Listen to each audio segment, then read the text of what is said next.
रूप सगुण सुंदर नाम शोभे माझे हृदय भुवन सदा आपले माझे हृदय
आनंदाने दोनदा काळी दोनदा पकवा दोनदा टाका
परमेश्वरा जगद्गुरु प्रस्तुत प्रसंगी कीर्तन रूपी त्यासाठी घेतलेला भक्त अखिल कोट ब्रह्मांड चालक निर्गुण निराकार शिव स्वरूप असणाऱ्या परमात्म्याचे रूप सगुण साकार सामर्थ्याने जगासमोर मांडणारे गुरुवर्य जगद्गुरु श्री 1008 चंद्रशेखर महाराजांच्या चरणाशी म्हटलेला हा सोहळा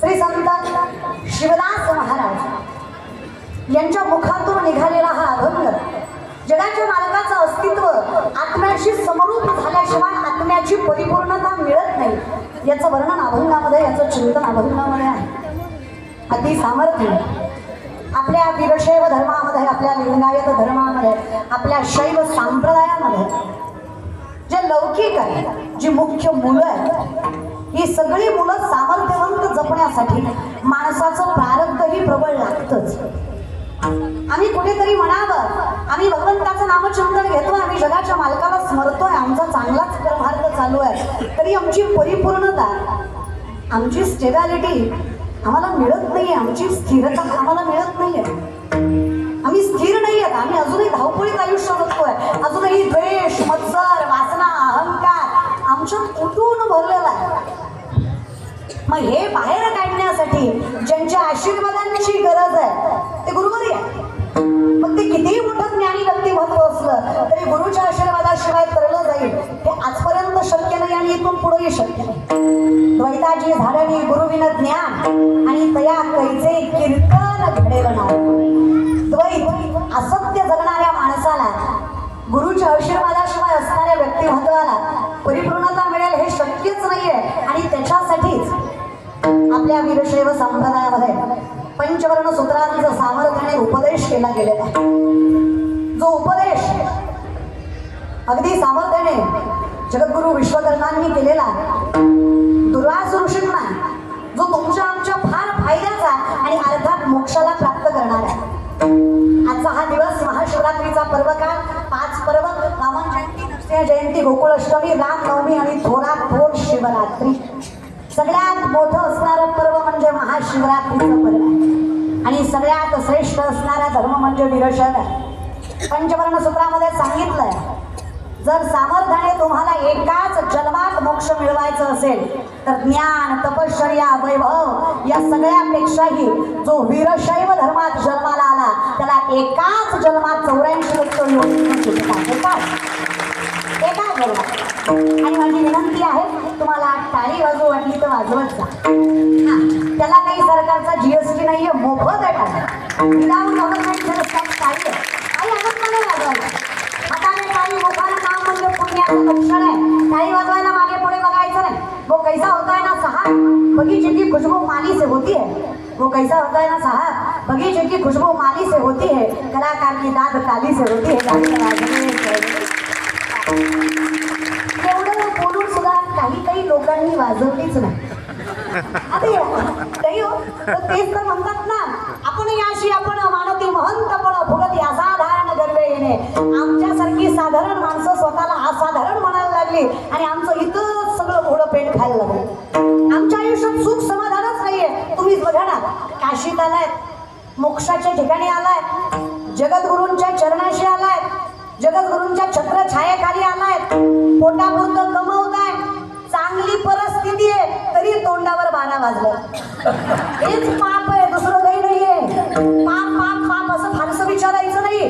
कोणीतरी मला म्हटलं, ताई सरळ सांगा हो पाप काय असतं. मी त्याला सरळच सांगितलं, म्हणलं ज्याला स्वतःचं चांगलं कळत नाही याच्यापेक्षा मोठं पाप मला तरी दुसरं वाटत नाही. सगळ्यात मोठं पाप आहे ज्याला स्वतःचं चांगलं कळत नाही. आणि माझं चांगलं जन्मात कळतं त्यांच्या चरणाशी मी असणं याच्या इतकं मोठं चांगलं काय. गोमटे ते करा माझे भार कोणतं म्हणजे चांगलं, माझं चांगलं करावं उपदेशांनी करावं. ज्यांनी दुर्वासासारख्या अहंकार कुठून भरलेल्या महर्षींना सुद्धा मोक्षाचा अधिकार दिला, त्या विश्वकर्ण जगद्गुरूंनी आमचंही कल्याण करावं, त्यांचे उपदेश आमच्याही कानापर्यंत पडावे म्हणून हा पंचसूत्रांचा एवढा मोठा अट्टहास इथं घातला गेला. अगदी द्वापार युगाचा काळ आहे आणि द्वापार युगाच्या त्या काळामध्ये जगद्गुरूंचा जन्म आहे.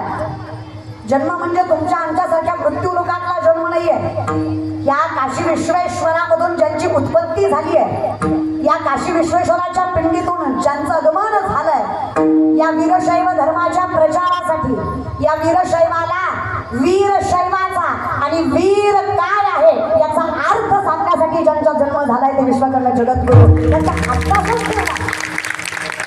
काय होतं काय ना भाऊनी, आम्ही कोण आहेत याची जाणीव करून करणं फार गरजेचं. हे या ज्ञान भक्ती सहज बघतो एक वठला मज तोची मीही केवळ तुझं श्रुतही आहे. देवा तुझ्या दारी आलो आणि कळलं तू कोण आहेस. तू कोण आहेस कळल्यावर कळलं मी कोण आहे. मी कोण आहे कळल्यावर कळलं मी नाहीये. माझ्यातला मी माझा सगळ्यात मोठा शत्रू आहे. मी कोण आहे. ममे मावशाची बलोके जीवन होता सनातन मन शस्त्राणी इंद्रियाणी प्रकृती स्थानी करू शकते. हे विश्व ज्याचं आहे मी त्याचा अंश आहे. मी शिव स्वरूपी आहे. आत्मा हे परमात्म्याचं स्वरूप आहे. न्यायशास्त्र सांगतं आत्मा मरत नाही. तुम्हालाही माहिती आहे. बोलत जा, तुम्ही बोललात ना मी तुम्हाला 200 देते. बोलायचं तुम्ही. मलाही चांगलं माहिती आहे आजकाल माणसं घेतल्याशिवाय बोलत नाही आणि घेतल्याशिवाय चांगलं तर बोलतच नाही. महाराष्ट्रात काय आहे ना, आम्ही कधी कधी धर्म सांगायला जातो पण मला देश काळजीत वाटतं. अवघड आहे आपलं.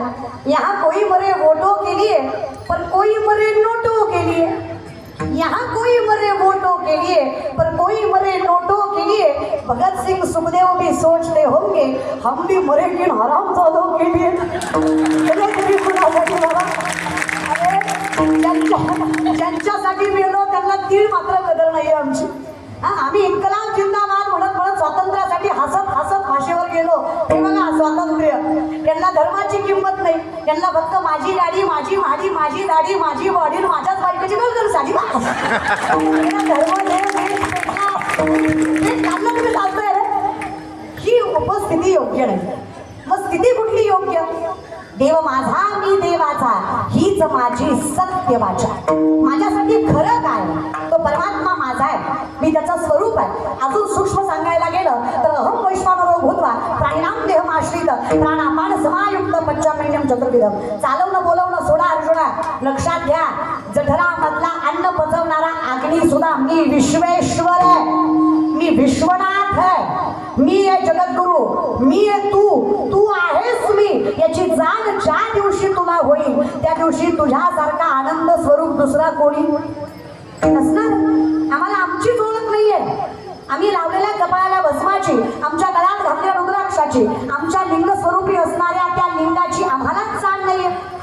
का बरं वीरशैव धर्म एवढा श्रेष्ठ मानला जातो? कारण आपल्याला प्रत्येकाच्या ठिकाणी मस्तक ठेवायची गरज पडत नाही. त्या देवळातल्या देवाकडे जायच्या अगोदर तो विश्वेश्वर आपल्या आत्म्या स्वरूपी येऊन थांबतो. एवढं सामर्थ्य त्याने आपल्या वीरशैवाला दिलं की तो आपल्या आत्म्याशी संलग्न आहे. इथे सामर्थ्य आहे. शास्त्रात सांगायला गेलं तर वीरशैवाचा अर्थच असा होतो, विरुद्धरहित शैवम. ज्याने सगळ्या गोष्टीला नाकारलं, ज्याने आसक्ती निर्माण केली, तो वीरशैव. जो काळालाही घाबरत नाही. पाहुण ऐसा शिवभक्ताला यमही थरथरला, दयाळा मंत्र मणी ठसला. अहो तुमच्यासारख्या शिवभक्ताला पाहून काळालाही घाम फुटावा एवढं सामर्थ्य आहे आपलं. पण आम्हालाच आमची ओळख होत म्हणतात ना. एकदा कल्पना मनात शिरली, इमॅजिनेशन, ऍडव्हर्टाइजमेंट. हे कलियुग ऍडव्हर्टाइजमेंटच आहे नाही का? या जगामध्ये फार मोठं ऍडव्हर्टाइजमेंट चालतं. ज्या देवाची प्रसिद्धी जास्त त्या देवाला गर्दी जास्त. खरं खोटं असा काही विषयच राहिला नाही. तुम्हीच मला सांगा, कुठल्या ग्रंथात लिहिलं होतं दिवाळीत मोती साबण वापरायचा? मला तुम्ही एखादा ग्रंथ सांगा ज्यात लिहिलं नाही दिवाळीला मोती लावला नरकात जाशील, असं काही आहे काय? तरी सुद्धा कुठला आणतो? ऍडव्हर्टाइजमेंट, कल्पना, असत्य, द्वैत, हेच चाललंय जगात. इथे खऱ्याला खोटं, खोट्याला खरं करायची ताकद आहे. 5000 वर्षापूर्वी चाणक्य सांगतात हा असा समाज आहे. इथे 4 माणसं एकच खोटं बोलली तर खोटं सुद्धा खरं झाल्याशिवाय, आणि चुकून एखादा खरं बोलला तर 4 मिळून त्याला खोटं केल्याशिवाय असं जग आहे. असं त्यामुळं विनंती एवढीच आहे, सत्य स्वीकारा. आणि ते सत्य फक्त शिव परमात्मा, इथे सत्य फक्त आत्मा, इथे सत्य फक्त जगाच्या मालकाचं स्वरूप. पण हे जे काही चाललंय ना हे तुमच्या कृपेने चाललंय, तुमच्या आशीर्वादाने चाललंय. माझं फार मोठं भाग्य. मला हेवा वाटतो माझ्या स्वतःचा आजच्या दिवसापुरता की मला काशी विश्वनाथांच्या चरणाशी आणि काशी जगद्गुरूंच्या चरणाशी नामसंकीर्तन करण्याचा योग आला. याच्या इतकं मोठं भाग्य आयुष्य चित्र वाटत. माझ्या जन्माला येण्याचं जेवढं सुख माझ्या आईबापाला वाटलं असेल त्याच्यापेक्षा कितीतरी पटीने जास्त आनंद मला आजच्या क्षणाला होतोय की जगाच्या बापाने मला हा जन्म दिला आणि वीरशैव धर्मासारखा खरं सामर्थ्यवंत दिला. जिथे मला 84 लक्ष योनी फिरावी लागणार. हे जे चाललंय ना आपलं पुनरभिजनम पुनरभिमरणम पुनरभिजनम हे संसारे बहुदुस्तारे कृपया हे करावं लागणार नाही मला. मी एकदा जगद्गुरूंच्या चरणाशी मस्तक ठेवलंय, मी एकदा शिव म्हटलंय, मी एकदा आत्म्याला परमात्म्याशी संलग्न केलंय की मला फार काही करावंच लागणार नाही. माझा अहंकार असाच निघून जाणार आहे. कारण अजूनही आम्ही अहंकारातच, अजूनही आमची अवस्था दुर्वासा ऋषींसारखीच आहे. अणुसया म्हणजे जिथे असूया नाहीये, असूया म्हणजे द्वेष, मत्सर आपल्याकडे भरपूर आहे. कुणीतरी म्हणलं ताई ते खरं आहे का? नरकात गेल्यावर जाळतात म्हणलं. ते म्हणलं खरं आहे. मग म्हणले आपण नरकात जळणार का? कोणी म्हणलं दादा आपल्यासारख्याला नरकात जळायची गरज नाही. जो जिवंतपणे दुसऱ्याच्या प्रगतीवर जळतोय त्याला नरकात जळायची काय गरज आहे? तो आता जळतोय. आता तरी कुठं पिणं जळताय आपण? आताही आपलं जळणं चालूच आहे. त्याच्यामुळे नरकाची कशाची काळजी करू, आपण ऑलरेडी नरकात आहे. जर आपल्याला आपल्या धर्माची जाण नाहीये, जर आपण कल्पनेत आहे, तर आपलं आत्ताही अवघडच आहे. ज्यावेळेस कल्पना सुटेल ना, अरे सुंदर एक गीत आहे, वीरशैवांना जर सामर्थ्याने जागा करायचं असेल ना, सोड आता सोड कल्पना ही मनाची, अंगमनी कल्पना भीती कुणाची. सोड आता सोड कल्पना ही मनाची, अंगमनी कल्पना भीती कुणाची. अंगमनी कल्पना भीती आणि ती वीरशैवा सोड सांगू किती. अंगमनी कल्पना भीती आणि ती वीरशैवा सोड सांगू किती. सोड आता सोड कल्पना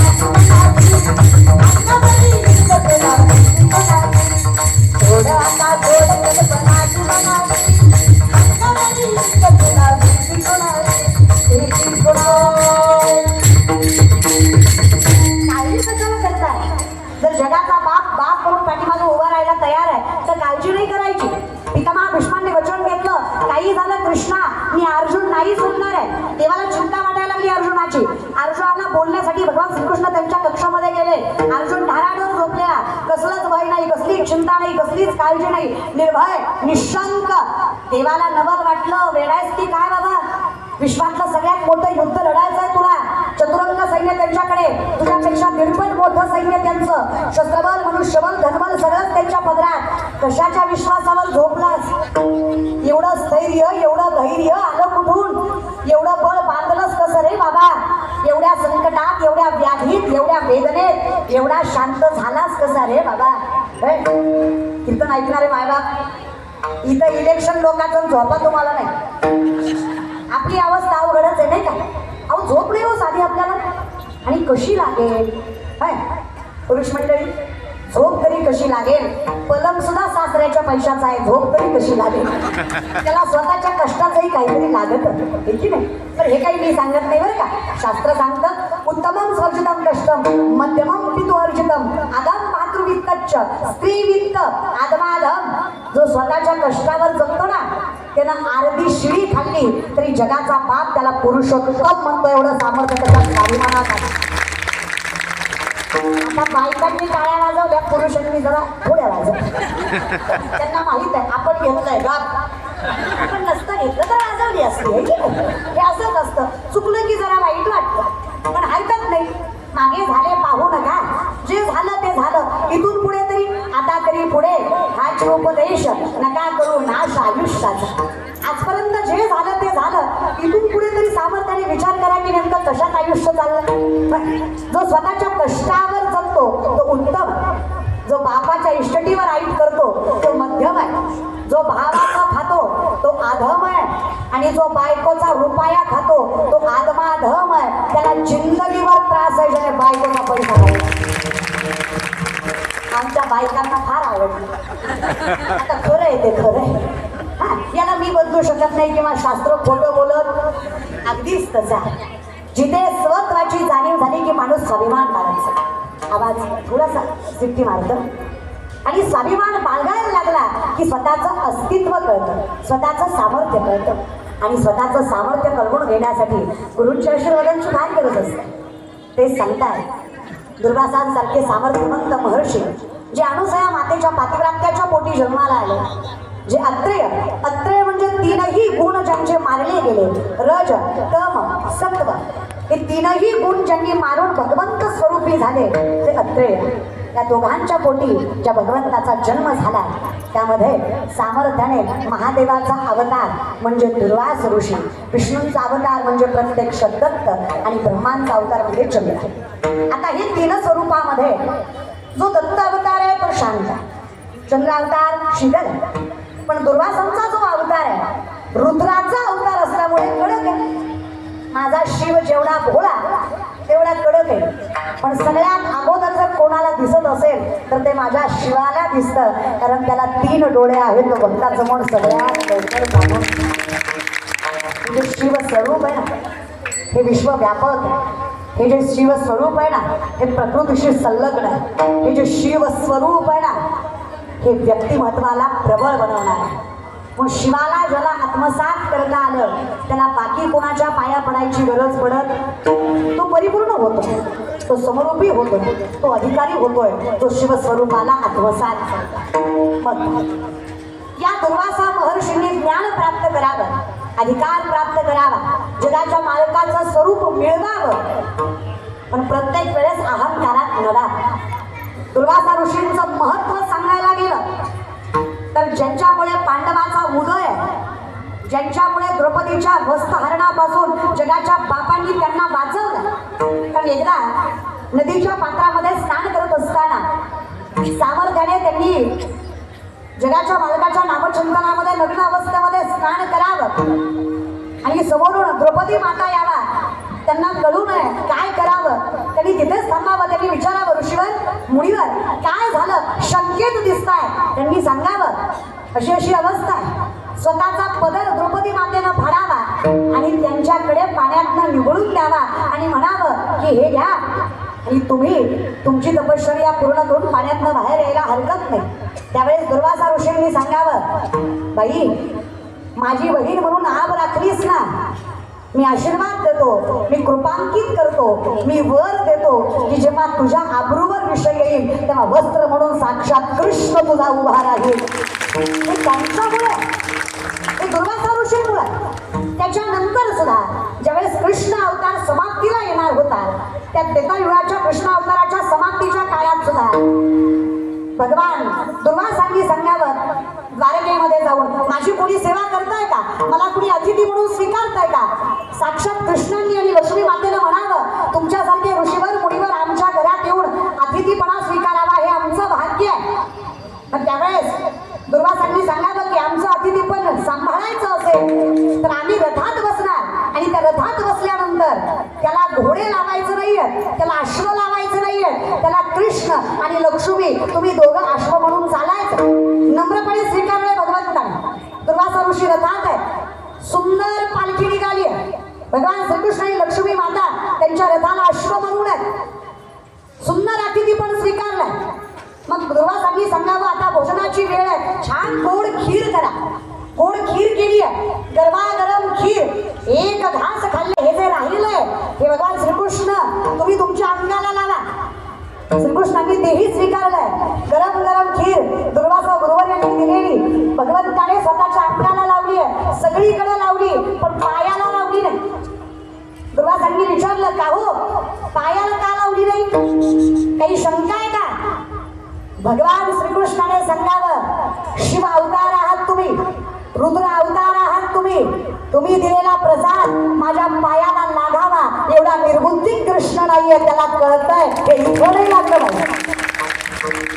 जिथे जिथे खीर लावली आहे वर दिलाय दुर्वासांनी की वज्रासारखं शरीर होणार झालंय, पण पाय राहिले ना.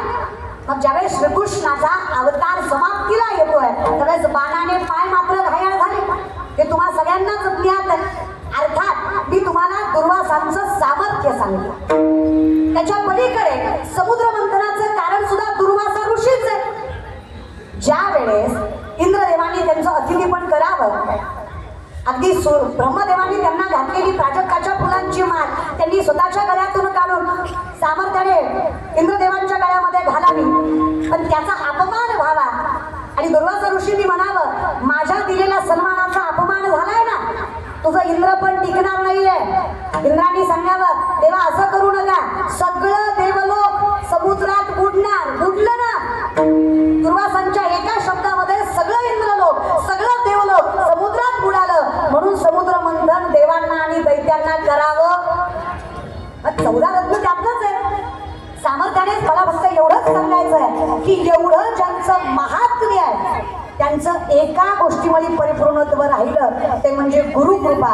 आणि गुरुकृपा का व्हावी तर अहंकार जाण्याचं. दुर्वासांनी म्हणावं सामर्थ्य फार आहे, कारण ज्यावेळेस विश्वकर्ण जगद्गुरूंचा अवतार काशी विश्वेश्वरामध्ये स्थित झालाय व्यापार युगामध्ये, सामर्थ्याने इथला राजा इथलं राजन हे राज्य ज्यांच्या हातामध्ये होतं ते राजा सामर्थ्यवंत ऐश्वर्य संपन्न सर्व काशी त्यांच्या ताब्यात आणि त्या दिववास नावाच्या राजाच्या हातामध्ये असणारं हे सामर्थ्य त्यांनी बघावं.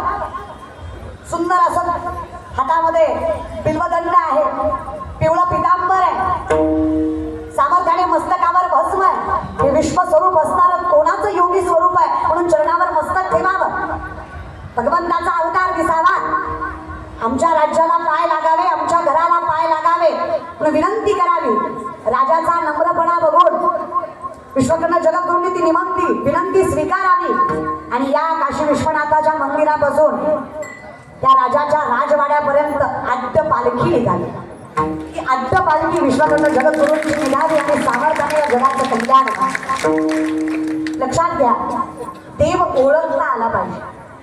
कधी कधी नजरेसमोर असलेला देव गुरुची कृपा नसेल तर ओळखू येत, अर्थात अहंकार, इगो. आमचा अहंकार फार वाढलाय देव. आम्ही स्वतःला फार शहाणं समजतोय. आम्हाला देव फार पटकन हवाय, फार लवकर हवाय, फार कमी वेळात हवाय, चालत नाहीये. आपली परिस्थिती कशी आहे माहिती आहे का? एक माणूस माझ्याकडे आला, म्हणलं ताई मी झाड लावलंय. म्हणलं वा, म्हणलं रोज पाणी घालतो, वेळेवर खत घालतो, झाड वाढत नाही. म्हणलं दादा पाणी घालतो, वेळेवर खत घालतो, झाड वाढलं पाहिजे. बघा ना म्हणलं ताई, रोज पाणी घालतो, वेळेवर खत घालतो, रोज उपटून बघतो किती वाढलं, झाड वाढत नाही ताई. असं वाढेल दादा, थोडासा धीर धरावा. आमची परमार्थ घाईच फार आहे. आम्हाला देव सुद्धा पिझ्झा वाटतो, ऑर्डर केला की अर्धा तासात भेटला पाहिजे, विथ एक्स्ट्रा चीज. देव आहे तो, थोडा वेळ द्यावा लागतो, प्रारब्ध प्रबळ लागतं, षडविकारांचा मारा करावा लागतो, गुरूंचा आशीर्वाद लागतो. नाहीतर हे जळविन बुडविती, आगीविन जाळीती, न सांगता कवळती प्राणी आहे. हे शस्त्रेविन साधिती, दोरेविन बांधिती, ज्ञानी असी तरी वलिती पैज लावणी. हे चिखलेविन रोविती, पाशेविन गोविती, कवणा जोगेल होती अतोटपणे. ज्याने सत्याचा भोकसा काढिला, मग असत्य तृणकुटा भरिला. हा दंभू रुडविला जगी विही, हे ज्ञान निधीचे भुजंग, हे विषय करीचे भाग, हे भजना मार्गीचे मांग मारक. हे काही देवापर्यंत गुरुपर्यंत पोचू देत. हे मन फार विशुद्ध, विवेकाते भुलवी संतोषाशी चाड लावी, पैसे तरी हिंडवी काही दिशा. चंचलतेचे 10 प्रकार. मनो मत्करो मेघो माननी मदनो मरुत मा मदो मरकटो मत्स्य मकारादश चंचल. त्यातलं पहिलं मन आहे. मन एवढं चंचल आहे. माकड माहिती आहे? माकड जरी माहीत नसले तुमच्या घरातले काय कमी आहेत का? माकडाच्या वरचे आहेत तुमचे. लेकरांना संस्कार हवे बरं, घरात परमार्थ हवा, घरात भगवंताचं नामचिंतन हवं. फक्त पुढच्याच पिढीला नावं नसतं ठेवायचं दादा. आईबाप प्रबळ हवे. लेकराला पुस्तक वाच म्हटलं, लेकरू पुस्तक वाचत नसतं. माय तुम्ही ग्रंथ घेऊन बसा, लेकरू शेजारी बसल्याशिवाय राहत नसतं. हे संस्कार असतात जे तुम्हाला लेकरांना द्यायचे. काय अर्थ आहे मला सांगा? आपल्या हिंदू धर्मात, आपल्या सनातनात 7 गोष्टी चालत नाहीत. वीरशैवात तर नाहीतच, पण हिंदू धर्मात सनातनात 7 गोष्टी चालत नाही. दुदच्च मासम मदिराच्च वेश्या मुगयार्थ चौर्यम परदार सेवा एतानी सप्त व्यसनानी लोके घोराती घोर नरकं नयन्ति. 7 गोष्टी घोर नरकात नेतात. कुठल्या 7? पहिला मांसाहार. आपल्या सनातनात मांसाहार चालत नाही बर का?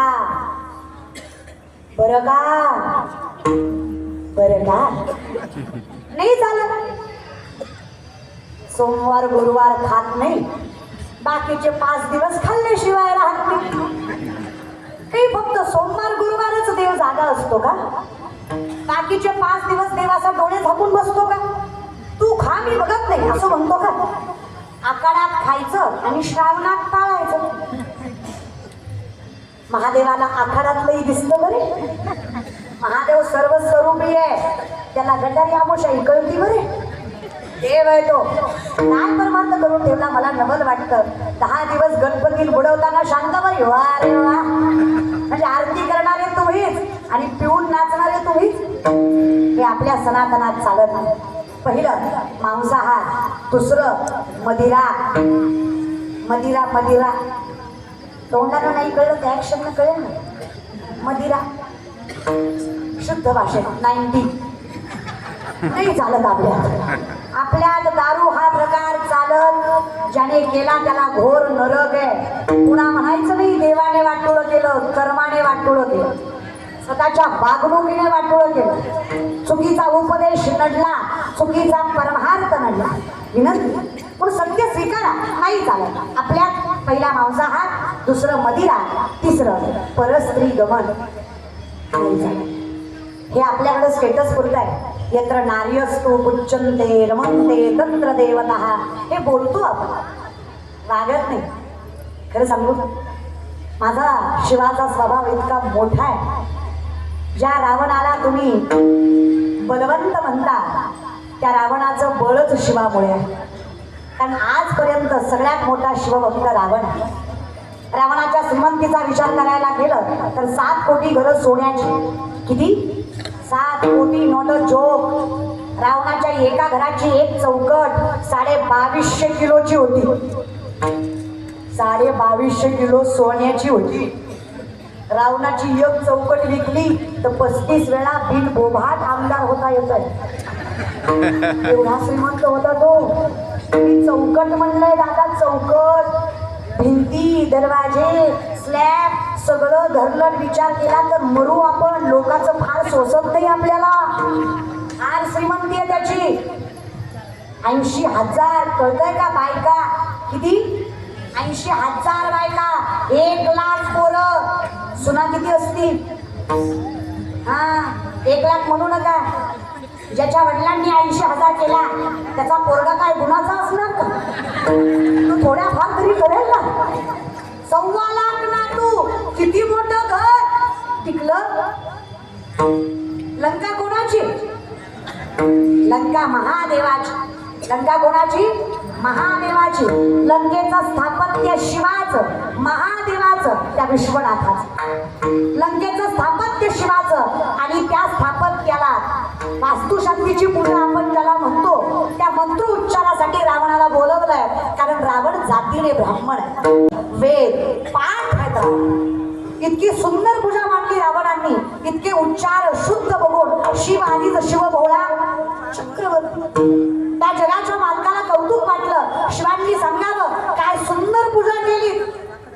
ब्राह्मण आहात, दक्षिणा काय मागायची ती मागा. जगातले पहिले ब्राह्मण वास्तुशांतीला आले आणि दक्षिणेत बंगला घेऊन गेले. कळले त्याला? कळले. आले कशाला? वास्तुशांतीची. आणि दक्षिणेत घेऊन काय गेले? वास्तुशांतीचा बंगला. रावणाने मागितलं द्यायचं तर लंकाच द्या. होती कोणाची? झाली कोणाची? टिकली का? अहंकारात काहीच टिकत नाही बरं. पण देवानं जे तुम्हाला अनमोल शरीर दिलंय, जो हा देह दिलाय, हा जो जन्म मानवाचा दिलाय, हा जो मानवाचा जन्म दिलाय, या मानवाच्या जन्मामध्ये सामर्थ्याने भजन ज्याला करता आलं नाही त्याची अवस्था रावणासारखीच. मला कधी कधी वाटतं आपल्यापेक्षा रावण बरा होता. कधी कधी वाटतं. त्याला मर्यादा तरी कळायची. मंदोदरी रावणाची पत्नी विचारते रावणाला, स्वामी सीताबाई सारखी देखणी स्त्री ताब्यात तुमच्या, कधी उपभोगाचा विचार नाही आला का? छे ग, का हो? वासना कळत नाही तुम्हाला? सगळं माहित आहे ग. मन गेलं तरी रोखलं. घाबरताना रामाला, अगं बाई रामाला घाबरत असतो तर सीताबाईचं अपहरणच केलं नसतं. माझ्या बहिणीचा अपमान केला त्याचा बदला आणि मी रामापेक्षा श्रेष्ठ हे सिद्ध करण्यासाठी सीताबाईचं अपहरण केलं. अहंकारात.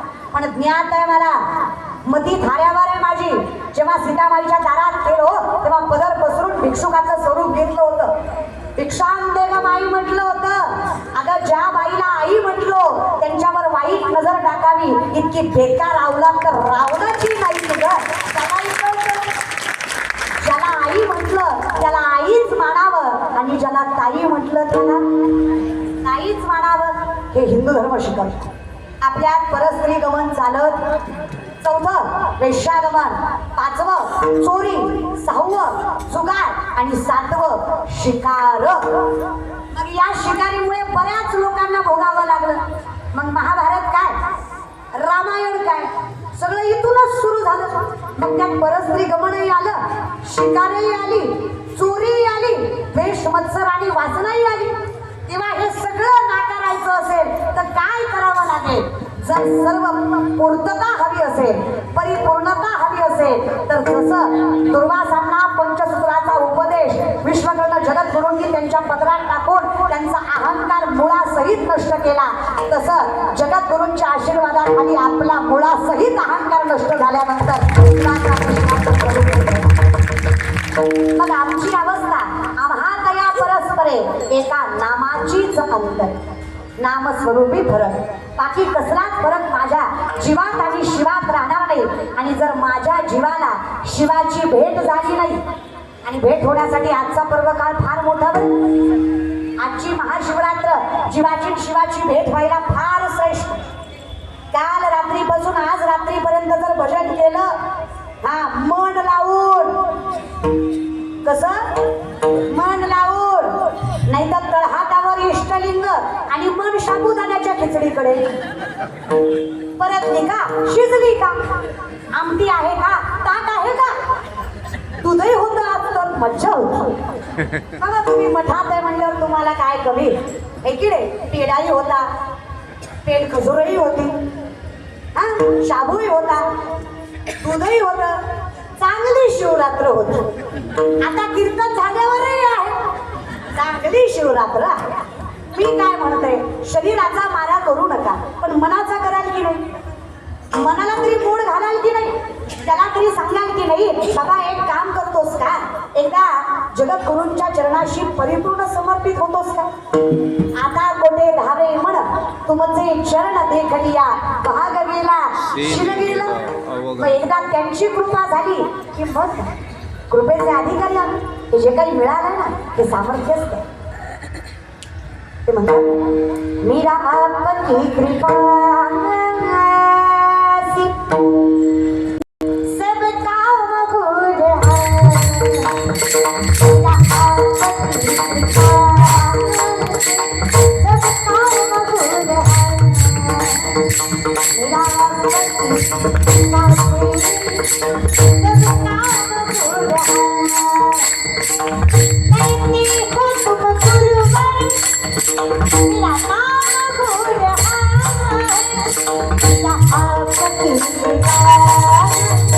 सब काम गुड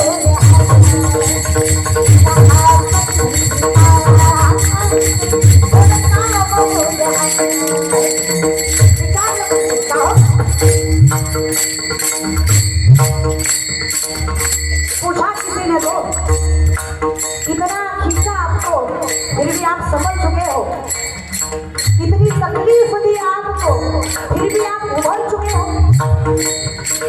बहुत प्रयास किया आपको नीचा दिखाने का, फिर भी आप ऊंचे स्तर पर हो. इतना बल आया कहाँ से, कौन है जो आपको संभाले हुए खड़ा है. अब इनको कौन बताए, जो शिवभक्त है, जो शिव के छाए में है, उसको लोगों के खींचने से कुछ नहीं होता. आप कितना भी खींचो, जिसका हाथ खुद शिव ने पकड़ा हो उसका कुछ बाल बांका नहीं होता. विश्व के गुरु ने उसका हाथ पकड़ा हुआ है, उसके मस्तक से आशीर्वाद का हाथ रखा है. वो कैसे खींचा जाएगा जिसको जगत गुरु ने संभाला हुआ है. तो सदैव त्यांच्यामुळे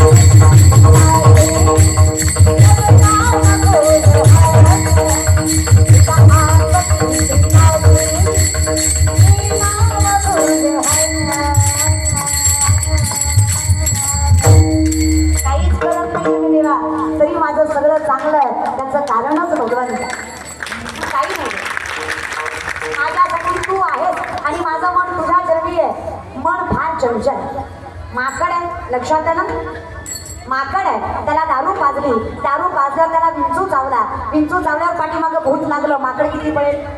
मर्कटो सुरा पानम तत्र वृश्चिक दंशनम तन्मध्ये भूत विचारो यद्वा तद्वा भविष्याते. विचार करा त्या माकडाचे काय हाल होते, त्याच्यापेक्षा मन चंचल. पण देवा, जसं तुझं नाम मुखात आलं तसं सगळं काही एकरूप झालं. पण जेव्हा तू लाभ गेलास तेव्हा मात्र अस्तित्वात फक्त आणि फक्त वेदनाच राहिल्या. आयुष्यात काय मिळवलंय याचं उत्तर द्याल मला? एक साधा प्रश्न आहे माझा. परिस्थिती चांगली झाल्यावर वैभव आल्यावर तुमची पोटची मुलं तुम्हाला चांगलं सांभाळतील याची खात्री तुम्ही देऊ शकता? मी पोटची म्हणला, शेजारची नाही, पोटची. ज्यांना तुम्ही जन्माला घातलंय, ज्यांना तुम्ही वाढवलंय, ज्यांना तुम्ही सांभाळलंय, ती तुमची लेकरं तुम्हाला सांभाळतील याची खात्री भगवंताच्या दारात द्याल मला? अजून किती दुर्गती करायची, अजून किती वाईट आयुष्यात व्हायचं राहिलंय. कुणीतरी म्हटलं मायबाप गेले माझे. मी म्हटलं वेड्या, ते कधीच गेले होते, आता फक्त मेले. तुम्हाला काय वाटतं, जीव गेल्यावर माणूस मरतो? ज्या दिवशी बापाला कळतं ना आता पोराच्या निर्णयात आणि पोराच्या घरात मला सन्मान राहिला नाही, बाप तेव्हाच मरतो. जेव्हा आईला कळतं ना आता माझा हसण्या नसण्याचा यांना काही फायदा तोटा वाटत नाही, आई तेव्हाच मरते. मी म्हणते असं जगण्यापेक्षा मेलेलो बरं, जिथे अस्तित्वाची जाण राहत नाही.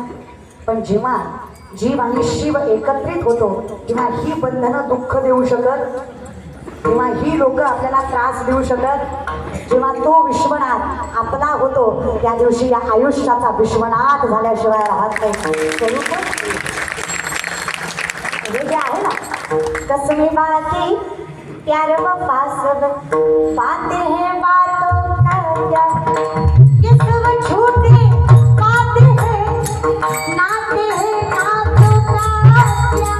कसमे बातें प्यार वफा सब बातें हैं बातों का क्या, कसमे बातें प्यार वफा सब बातें हैं बातों का क्या. खरं आहे देव माझा माझा माझा माझा देव माझा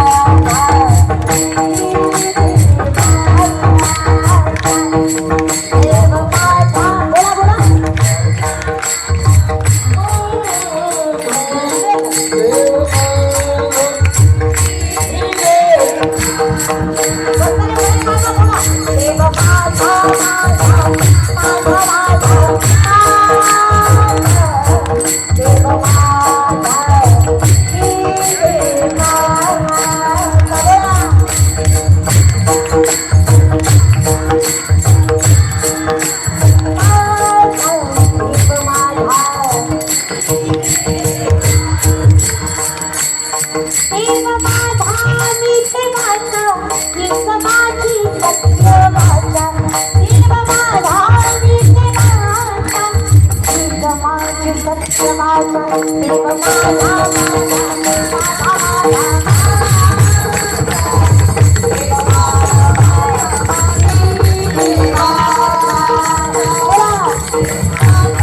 शिव माझा